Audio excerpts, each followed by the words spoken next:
नमस्कार। आज एक बार फिर से हमारे साथ मौजूद हैं अंचल के प्रसिद्ध मनोचिकित्सक डॉक्टर प्रशांत अग्रवाल जी। 3 महीने पूर्व डॉक्टर साहब का हमारे द्वारा इंटरव्यू लिया गया था, जिसमें उस दौरान सीबीएसई की परीक्षाएं शुरू होने वाली थी। तो बच्चों को किस तरह से तैयारी करनी चाहिए, पेरेंट्स के लिए कुछ गाइडलाइंस, बच्चों के लिए कुछ गाइडलाइंस डॉक्टर साहब द्वारा हमें बताई गई थी, जिसका काफ़ी प्रतिफल भी देखने को मिला था। सीबीएसई के नतीजे घोषित हो चुके हैं।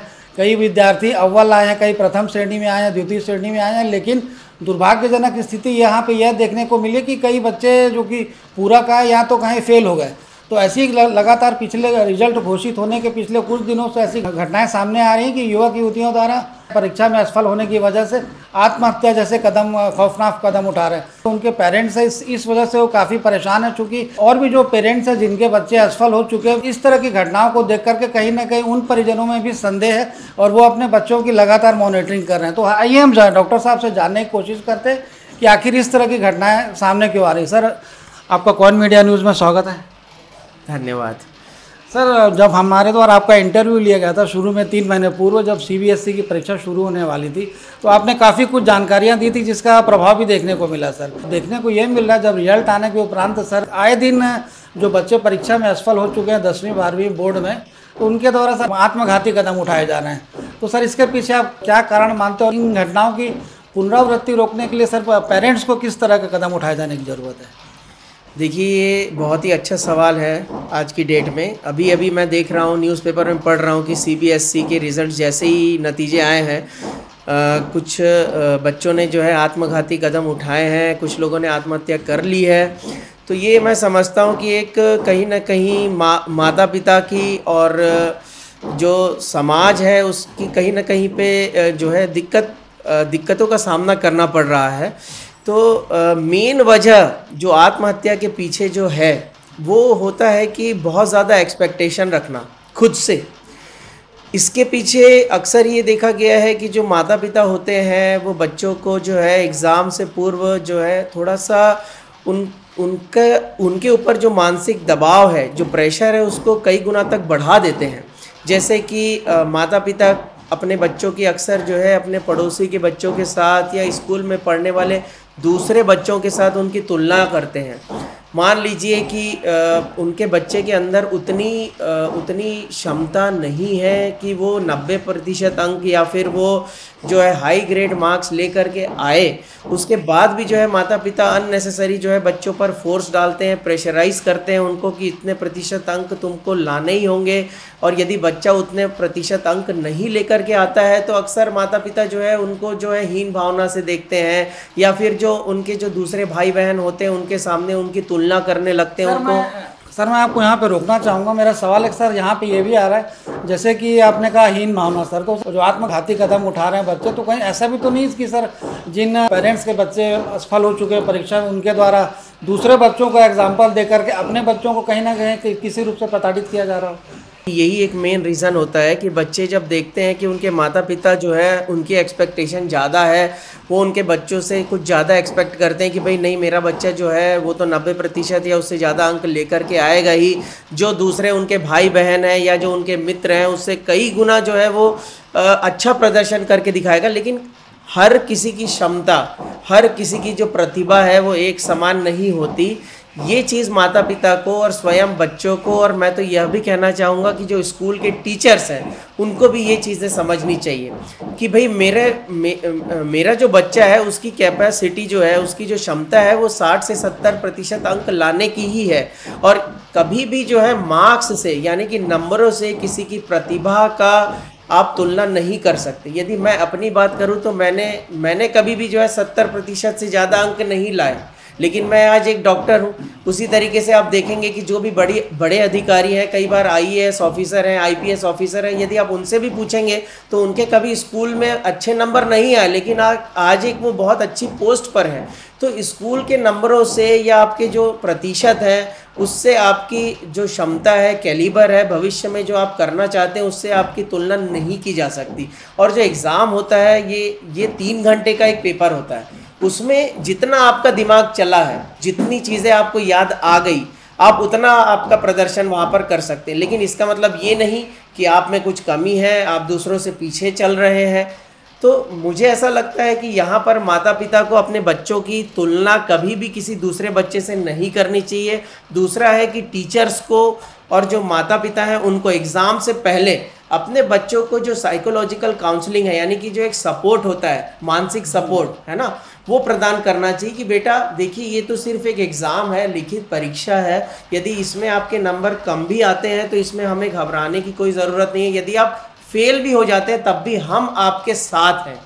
उनको ये कभी भी इस तरीके से नीचा नहीं दिखाना चाहिए या उनके साथ हीन भावना नहीं रखना चाहिए कि तुम्हारे नंबर यदि कम आएंगे या तुम एग्ज़ाम में फ़ेल हो जाओगे तो हम तुमसे नफ़रत करने लगेंगे या तो हम तुमको जो है हीन भावना से देखेंगे। ऐसा उनको कभी भी जो है उनके प्रति अपना स्वभाव नहीं रखना चाहिए, अपने विचार इमोशंस को ऐसा नहीं रखना चाहिए। तो तभी बच्चा जो है इस प्रकार के जो आत्मघातक कदम उठाता है, क्योंकि उनको लगने लगता है कि यार मैं तो फेल हो गया, अब आगे मेरे पास कोई ऑप्शन नहीं है, जबकि आगे हज़ारों ऑप्शंस अवेलेबल हैं कि भाई मैं अगली बार एग्ज़ाम दूंगा और इस बार से भी ज़्यादा अच्छे नंबर लेकर के आऊँगा।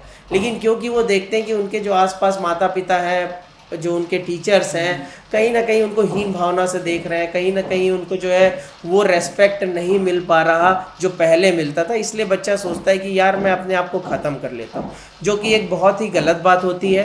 तो पहली चीज़, माता पिता को अपने बच्चों को पूरा सपोर्ट देना चाहिए, चाहे वो कितने भी मार्क्स लेकर के आए, चाहे वो फेल क्यों ना हो जाए। दूसरी चीज़ है कि जो टीचर्स हैं, टीचर्स का भी बहुत महत्वपूर्ण योगदान होता है कि जब स्कूल में एग्ज़ाम आने वाली होती है तो टीचर्स को भी बच्चों को काउंसिल करना चाहिए, उनको गाइड करना चाहिए, उनको ये समझाना चाहिए कि भाई ये सिर्फ एक एग्ज़ाम है, इससे ज़िंदगी के महत्वपूर्ण निर्णय या आपका भविष्य उस तरीके से तय नहीं किया जा सकता। तो ये चीज़ें हैं। सर अभी आपने एक शब्द का इस्तेमाल किया, तुलना। मेरा जहाँ तक सोच रहा है कि इन पेरेंट्स के बच्चे असफल हो चुके हैं परीक्षा में, तो कहीं सर वो ऐसे पेरेंट्स भी तो कहीं ना कहीं जवाबदार होंगे सर, जो दूसरे बच्चों का उदाहरण दे करके अपने बच्चों को कहीं ना कहीं से प्रताड़ित करते हो मानसिक रूप से कि देखो वो तुम्हारा साथी प्रथम श्रेणी में उत्तीर्ण हो गया, तुम कहीं के नहीं रहे, तुम्हारी पढ़ाई लिखाई धरी की धरी रह गई। सर ऐसी स्थिति भी निर्मित होती है? ऐसी स्थिति अक्सर निर्मित होती है और मैंने बताया ना, ये मुख्य वजह हो जाती है। बच्चे जब सुसाइडल अटेम्प्ट करते हैं या आत्महत्या का प्रयास करते हैं तो ये जो कंपैरिजन वाला जो पार्ट होता है, ख़ास तौर पे जब उनका कंपैरिजन या उनकी तुलना उनके ही भाई बहन, छोटे या बड़े भाई बहनों से की जाती है या उनके आसपास रहने वाले पड़ोसियों के बच्चों से की जाती है, तो वो अक्सर जो है अपने आप को मतलब हीन भावना से खुद देखने लगते हैं और उनको उनके ये जो बात है कि उनके दिमाग में कहीं ना कहीं घर कर जाती है कि यदि मैं सफल नहीं हो पाया तो मैं ये कदम उठा लूँगा। और इसमें एक बहुत बड़ी बात होती है कि माता पिता हालांकि जब वो देखते हैं कि उनके बच्चे ने कोई ऐसा कदम उठाया तब उनको बहुत दुख होता है, लेकिन उसके पहले जब वो अपने बच्चों की तुलना कहीं ना कहीं किसी और से कर रहे होते तब उनको ये चीज़ का एहसास नहीं होता कि मेरा बच्चा इस प्रकार का कोई कदम उठा लेगा। तो ये चीज़ पहले ही उनको सोच लेनी चाहिए, अपने आप को पहले ही ये सतर्क हो जाना चाहिए कि भाई मेरा जो बच्चा है यदि वो एग्ज़ाम में सही नंबर नहीं लाएगा तो शायद वो भी किसी दूसरे बच्चे की तरह आत्मघाती कदम उठा सकता है। तो इसलिए पहले से ही उनके जो है उनका जो सपोर्ट सिस्टम है उसको स्ट्रॉन्ग करना चाहिए, उनको ये चीज़ के बारे में बताना चाहिए कि भाई हम तुम्हारे साथ हैं, दुनिया कोई साथ रहे ना रहे लेकिन तुम्हारे माता पिता हर घड़ी में तुम्हारे साथ खड़े हैं, चाहे तुम टॉप करते हो तब भी तुम्हारे साथ खड़े हैं, तुम फेल होते हो तब भी तुम्हारे साथ खड़े हैं, तुम यदि कम नंबर लाते हो तब भी तुम्हारे साथ खड़े हैं। तो उनको एक सपोर्ट सिस्टम की बहुत ज़्यादा ज़रूरत होती है। और बच्चा अक्सर आप देखेंगे कि एग्ज़ाम के बाद जब भी कोई सुसाइड करता है तो वो पहले कुछ उसके संकेत देता है, यानी कि बच्चा अचानक से मान लीजिए नंबर कम आए तो वो गुमसुम रहने लगेगा, वो लोगों से बात नहीं करेगा, या तो वो पूरे टाइम रोते रहेगा, ठीक है, या फिर वो अपनी जो चीज़ें हैं वो बांटने लगेगा कि क्योंकि उसने ये ठान लिया कि अब तो मुझे रहना ही नहीं है, तो वो क्या करेगा कि वो सोचेगा कि अब मैं ये पेन तो मेरे काम में आने नहीं वाला, ये कॉपी और नोट्स तो मेरे काम में आने नहीं वाले, तो वो क्या दूसरों को बांटने लगेगा। तो इस प्रकार के लक्षण जब आप देखते हैं कि अपने बच्चे में कि वो गुमसुम है, अपनी चीज़ों को दूसरों को दे रहा है, या पूरे दिन वो रो रहा है, या उसके खाने पीने में जो है अचानक से कमी आ गई है, लोगों से मिलना उसका कम हो गया है, तो आपको तुरंत जो है मनोचिकित्सक के पास बच्चे को लेकर के आना चाहिए। क्योंकि काउंसलिंग के साथ साथ कई बार ऐसी दवाइयाँ भी देना आवश्यक हो जाता है जिसका एंटी सुसाइडल इफेक्ट होता है, यानी कि आप दवाई किसी को देते हैं तो उसके मन से मरने के विचार चले जाते हैं। तो सिर्फ काउंसलिंग नहीं, कई बार यदि जो है स्थिति बिगड़ चुकी है तो उसमें दवाइयों का भी बहुत योगदान होता है। क्योंकि सर जैसा कि आपने इतने विस्तार से जानकारी दी, तो सर कहीं ना कहीं इस तरह की जो घटनाएं सामने आ रही उसमें कहीं ना कहीं माता पिता की भी एक अहम भूमिका है। क्योंकि माता पिता हालांकि बच्चों के ऊपर बहुत भरोसा करते हैं कि मेरा बच्चा अव्वल आएगा, तो कहीं ना कहीं उन्हें दुख होता है, तो उस दुख की वजह से वो अपने बच्चों पर दबाव बनाते हैं, जिसकी वजह से इस तरह की स्थिति होती है। सर आजकल ये भी देखा जा रहा है कि मानसिक तनाव सर सभी आयु वर्ग के लोगों में देखने को मिल रहा है। हर आदमी किसी न किसी वजह से तनावग्रस्त नज़र आता है, जिसके लिए कोई शराब का सहारा लेता है, कोई दूसरे माध्यम का सहारा लेता है। इस तरह की सर क्या वजह है कि सर लगातार मानसिक तनाव हर आयु वर्ग में देखने को मिल रहा है, महिलाओं में भी? सर बिल्कुल, बहुत अच्छा प्रश्न पूछा है आपने कि आजकल हर वर्ग का व्यक्ति, चाहे वो महिला हो, पुरुष हो, बच्चे हो, तनाव उनका स्तर उनमें बढ़ता जा रहा है। उसके पीछे रीज़न ये है कि हमारी जो कोपिंग स्किल्स है, पहले के ज़माने में क्या होता था कि हमारे सामने हम कोई मुश्किल आ जाती थी, या हम कहीं पर फेल हो जाते थे, या हम कहीं किसी प्रकार के तनाव से गुजरते थे, तो हमारे आसपास बहुत सारे हमारे मित्रगण होते थे, या हम अपने आप को संभालने लायक होते थे। आज का जो ज़माना है उसमें आदमी जो है भाग दौड़ भरी जो ज़िंदगी है उसमें इतना व्यस्त हो चुका है कि हमारे जो मित्रगण हैं, हमारे आसपास के लोग हैं, उनके पास हमारे लिए टाइम नहीं है। दूसरा है कि हम एक चीज़ में यदि असफल हो जाते हैं तो हम सोचते हैं कि हम हर चीज़ में असफल होंगे। तीसरी चीज़ है कि हम खुद स्वयं अपनी तुलना दूसरों से करते हैं कि भाई मान लीजिए कि मेरा कोई मित्र है या मेरा कोई पड़ोसी है जिसके पास कोई बड़ी गाड़ी है, तो मैं उसकी खुशी से या उसकी गाड़ी से मैं खुश नहीं होऊंगा, मुझे उससे टेंशन होगी कि यार इसके पास बड़ी गाड़ी है, अरे ये तो बहुत पैसा कमाता है, अरे मैं कब ऐसा कर पाऊँगा, मैं शायद नहीं कर पाऊँगा, मेरे से नहीं हो पाएगा। अरे भाई, भगवान ने आपके पास भगवान ने आपको जो भी चीज़ दी है, आपको उसमें संतोष करना सीखना होगा। और आपके सामने यदि कोई मुश्किल आती है तो आपको यह सोच के चलना पड़ेगा कि भाई मुश्किल तो अब आ गई है, ये जाएगी नहीं, तो ये मुश्किल मेरे ही पास क्यों आई, ये मेरे ही साथ क्यों हुआ, दूसरे के साथ तो नहीं। ये सोचना छोड़ करके यदि आप ये सोचते हैं कि ये जो मुश्किल है अब इसका सामना कैसे किया जाए, इस मुश्किल से बाहर कैसे निकला जाए, ये देखते हैं।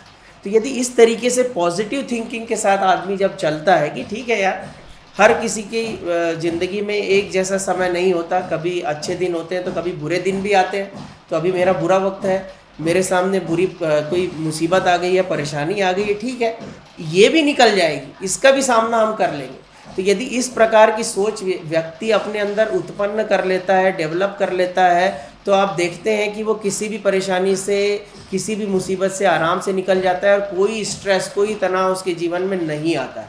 तनाव जब आएगा जब आप स्वयं अपनी तुलना किसी से करेंगे या आप दूसरों की तरह अपने आप को बनाने का प्रयास करेंगे, जो कि आप नहीं कर सकते। यदि मैं बोलूं कि मैं तो मनोचिकित्सक हूं, लेकिन कोई ऐसा भी डॉक्टर है जो सर्जरी करता है और मेरे से ज़्यादा, कई गुना ज़्यादा पैसे कमाता है, तो मैं ये सोचने लग जाऊं कि नहीं यार, मेरे को भी सर्जरी करना चाहिए, मुझे भी जो है ज़्यादा पैसा कमाना है, उस लेवल पे पहुंचना है, तो वो मैं नहीं कर सकता। तो मैं जो चीज़ नहीं कर सकता और मैं उसी के बारे में सोचने लग जाऊं कि नहीं मुझे भी वैसा करना है, मुझे भी वहाँ तक पहुँचना है, तो उससे मेरे दिमाग में प्रेशर पड़ेगा, मेरे दिमाग में जो है स्ट्रेस आएगा। तो ये ना सोच करके, अपनी तुलना दूसरों से ना करके, यदि हमारे पास जो चीज़ें हैं हम उसमें अपनी संतुष्टि जाहिर करें और हम उसमें खुश रहें, तो मुझे लगता है कि लोगों के जीवन से स्ट्रेस जो है चला जाएगा। महिलाओं में स्ट्रेस इसलिए आने लगा है कि आज के समय में जो फास्ट फूड है, जैसे कि आप देखते हैं पिज़्ज़ा, बर्गर, चाट, गुपचुप, भेल, ये सब चीज़ों का लोग ज़्यादा सेवन करते हैं। उससे क्या होता है ना कि जो हमारे शरीर के जो हार्मोन्स हैं, ख़ास तौर पे महिलाओं में, वो बहुत ज़्यादा प्रभावित होते हैं।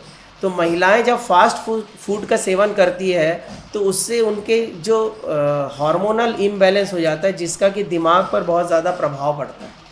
तो इस वजह से महिलाओं में पुरुषों की तुलना में स्ट्रेस, डिप्रेशन, उदासी की समस्या ज़्यादा देखने के लिए मिल रही है।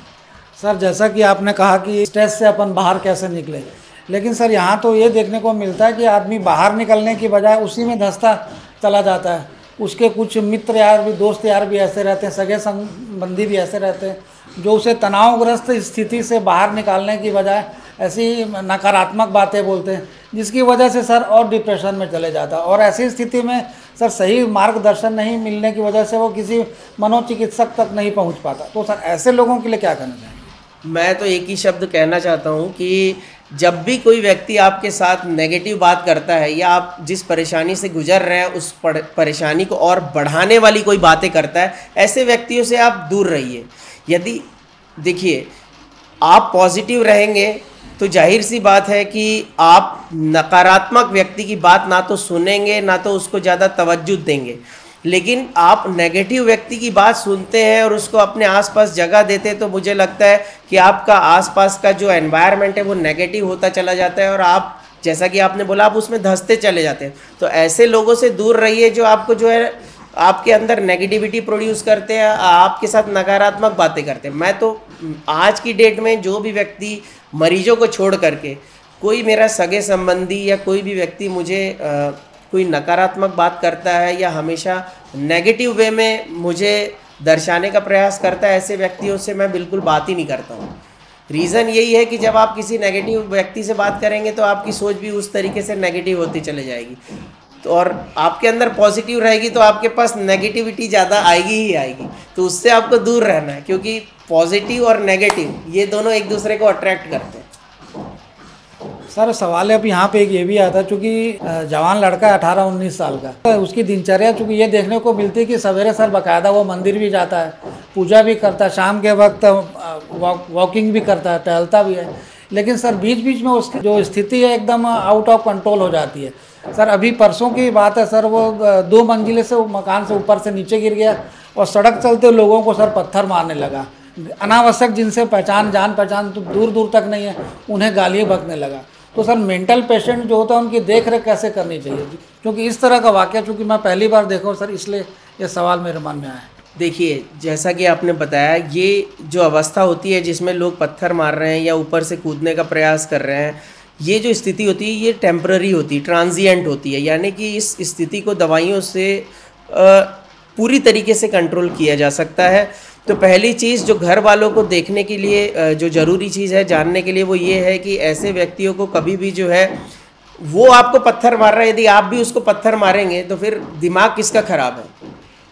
उसका तो दिमाग सही नहीं इसलिए वो पत्थर मार रहा है। यदि आप भी उसको बदले में पत्थर मारेंगे तो इसका मतलब आपका भी दिमाग ख़राब है। तो ऐसे व्यक्तियों को जितना जल्दी हो सके आपको डॉक्टर के पास, मनोरोग विशेषज्ञ के पास लेकर के आना चाहिए। होता ये है हमारे यहाँ पे ज़्यादा जो चलन में चीज़ें चलती है कि हम पहले जो है बाबा के पास जाते हैं या फिर बैगे के पास जाते हैं। मैं ये नहीं बोलता कि आप वो मत करिए, हम जब भगवान के ऊपर भरोसा करते हैं तो शायद हो सकता है कि दूसरी चीज़ें पे भी आप भरोसा करते हैं, ठीक है, वो आपका अपना मैटर है। लेकिन आपको पहले जो चीज़ करनी चाहिए कि पहले आपको डॉक्टर के पास आना चाहिए, क्योंकि दवाइयों से ऐसी स्थिति पर पूरी तरीके से नियंत्रण पाया जा सकता है और मरीज़ पूरा ठीक हो जाता है। दूसरी चीज़ है कि घर के जो लोग होते हैं उनको मरीजों को सही समय पर दवाई देनी होती है, उसके साथ प्यार पूर्वक व्यवहार करना चाहिए, उनको हर समय सपोर्ट करना चाहिए। यदि वो किसी प्रकार का वायलेंस शो भी कर रहा है या वो कोई गाली गलौज कर रहा है तो बदले में आप उसके साथ हाथापाई करते हैं, मार पिटाई करते हैं, उसको चेन से, रस्सी से बांध देते हैं तो वो व्यक्ति और ज़्यादा आक्रामक हो जाएगा। बदले में यदि आप उसके साथ प्यार पूर्वक बातें करते हैं, उसको जो एक एनवायरनमेंट, मतलब कि एक सपोर्टिव एनवायरनमेंट देते हैं, तो वो आपके साथ डॉक्टर के पास आएगा भी, इलाज भी करवाएगा और आप देखेंगे कि कुछ दिनों के बाद उसकी दवाइयाँ बंद भी हो जाएंगी। तो ये एक थोड़े समय के लिए उत्पन्न स्थिति होती है। तो क्या इन दवाइयों का सर जैसे लंबे समय तक उपयोग करने से क्या वो सामान्य मनुष्य की स्थिति में आ सकता है क्या? बिल्कुल आ सकता है। हमारा जो अभी नया मेंटल हेल्थ केयर एक्ट आया है उसमें यही चीज़ पे ज़्यादा जोर दिया गया है कि कभी भी कोई व्यक्ति को मानसिक समस्या होती है तो उसको इंसान की तरह ट्रीट करिए। वो इंसान है, जानवर नहीं है।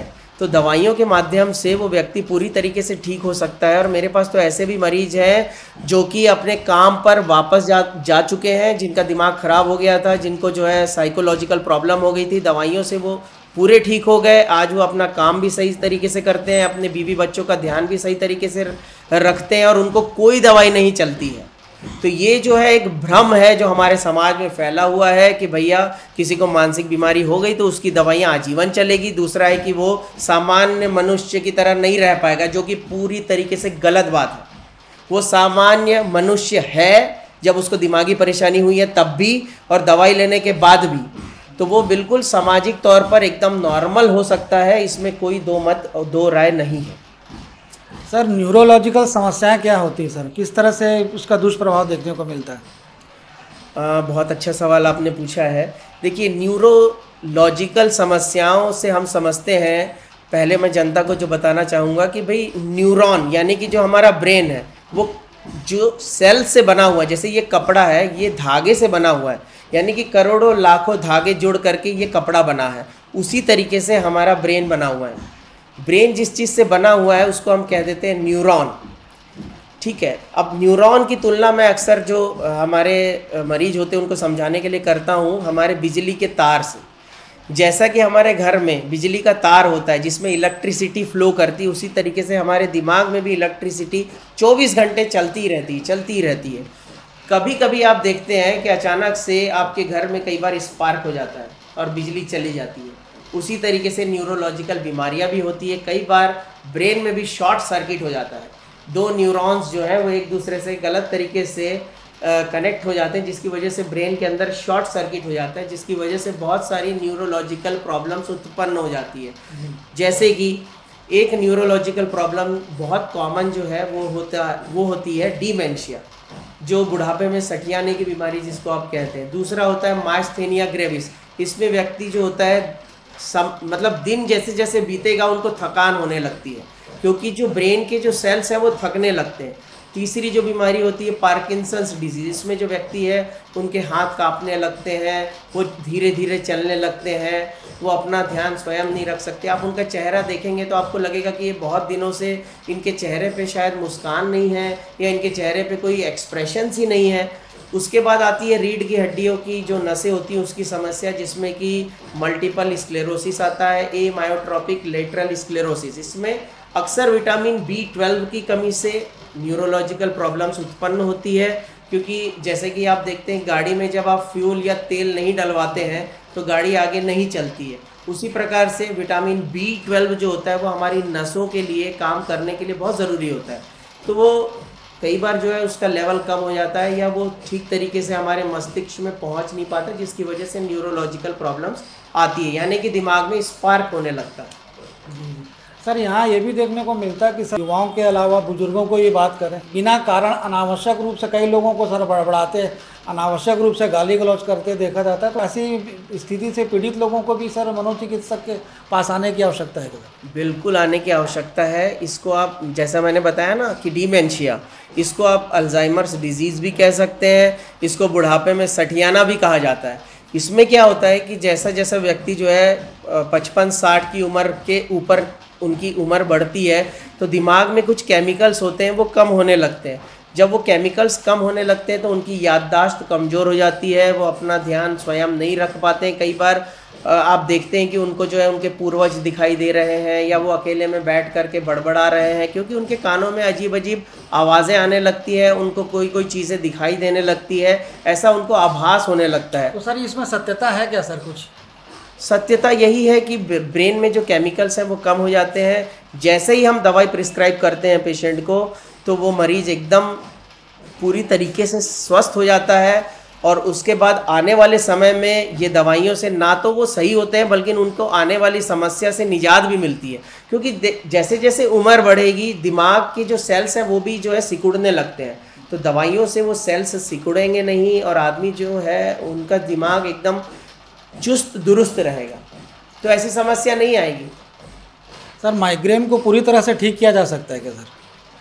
बिल्कुल किया जा सकता है। देखिए माइग्रेन, लोग अक्सर ये सोचते हैं मुझे माइग्रेन हो गया, मतलब उनको लगता है कि कोई बहुत बड़ी गंभीर बीमारी हो गई। माइग्रेन क्या है? एक सिर दर्द का प्रकार है और कुछ भी नहीं। तो माइग्रेन से डरने की ज़रूरत बिल्कुल भी नहीं, ये केवल एक सर दर्द का प्रकार होता है। उसमें दिमाग के अंदर जो खून होता है ना वो थोड़ा ज़्यादा बहने की वजह से माइग्रेन जैसा सर दर्द होने लगता है। ये पल्सेटाइल हेडेक भी इसको हम लोग बोलते हैं।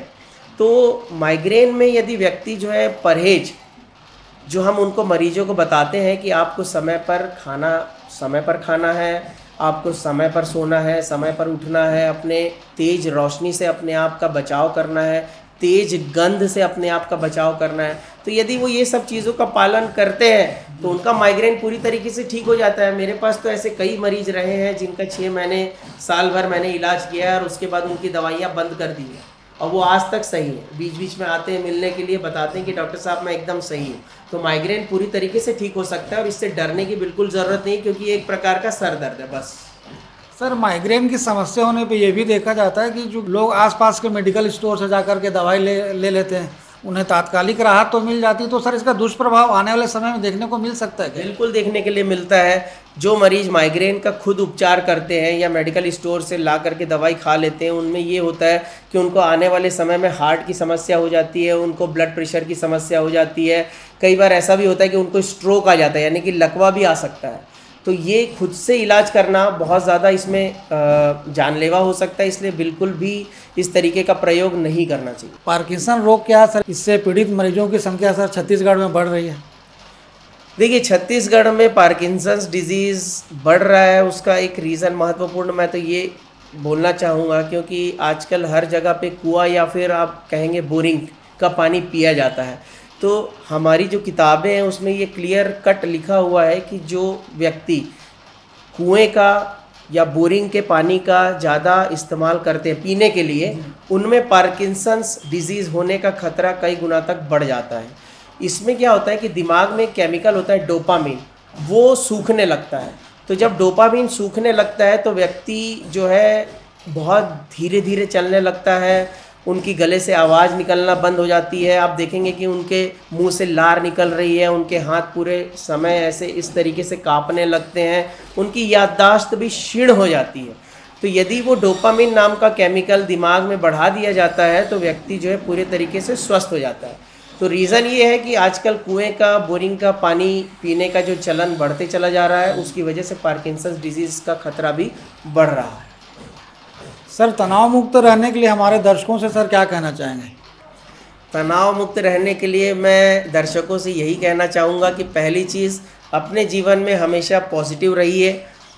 कोई भी नकारात्मकता को अपने पास भटकने मत दीजिए। दूसरी चीज़ है, सुबह में उठ कर के 10 मिनट समय सूर्य की रोशनी में बिताइए।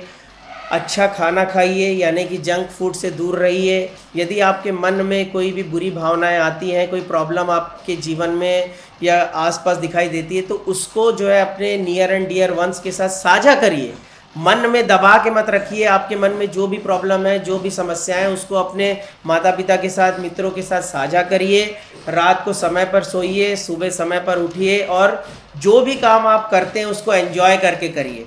काम को कभी भी बोझ मत समझिए। जो भी काम आप करते हैं उसको मज़े के साथ करिए, आनंद के साथ करिए। आप देखेंगे कि आप हमेशा स्ट्रेस से दूर रहते। तो ये थे हमारे साथ डॉक्टर प्रशांत अग्रवाल, मनोचिकित्सक, जिनके द्वारा मनोचिकित्सा से संबंधित तमाम जानकारियाँ हमें दी। बच्चों के पालकों से लेकर के अधिकांश लोग कहें 90% लोग बिना बेवजह मानसिक तनाव से जूझ रहे हैं। मानसिक तनाव से ग्रसित, बिना आवश्यकता के मानसिक तनाव से ग्रसित होकर स्वयं भी वो अपवाद पाल रहे हैं, दूसरों को, अपने परिजनों को भी परेशान कर रहे हैं। तो इस स्थिति से कैसे बचा जा सकता है, किस तरह से इसका उपचार है, इन तमाम चीज़ों की बातों की जानकारी डॉक्टर साहब ने हमें विस्तार से दी। यहाँ पे हम आपको बताना चाहते हैं, क्योंकि प्रशांत अग्रवाल जी जो हैं, जो मनोचिकित्सक के रूप में पूरे दुर्ग जिले नहीं अपितु पूरे छत्तीसगढ़ में जाने जाते हैं। दूर दराज के क्षेत्रों से भी लोग यहाँ पे अपना इलाज कराने पहुँचते हैं और स्वस्थ होकर के जाते हैं। उनका सिर्फ और सिर्फ एक ही चीज़ कहना है कि अनावश्यक तनाव ना खुद स्वयं पेरेंट्स को लेना चाहिए, ना ही बच्चों पर किसी प्रकार का दबाव डालें। स्वस्थ रहें, मस्त रहें, सवेरे जरूर कुछ देर टहलें। खान पान पर नियंत्रण रखते हुए अपनी भावनाओं को साझा करें। आपके मन में यदि किसी तरह की कोई शंका है, कुशंका है, तो अपने परिचितों से साझा करें। यहाँ पे डॉक्टर साहब का एक ये भी कहना है कि जो नकारात्मक बातें सोचते हैं, नकारात्मक बातें बोलते हैं, उनसे बच कर के रहें। चूँकि आप ऐसे लोगों की संगत में रहेंगे तो निश्चित ही संगत का असर देखने को मिलता है। वैसे में आपकी सकारात्मक कहीं ना कहीं खत्म होती नजर आएगी। कोइन मीडिया न्यूज़ के लिए दीपक तल्लेवार के साथ संजय दुबे।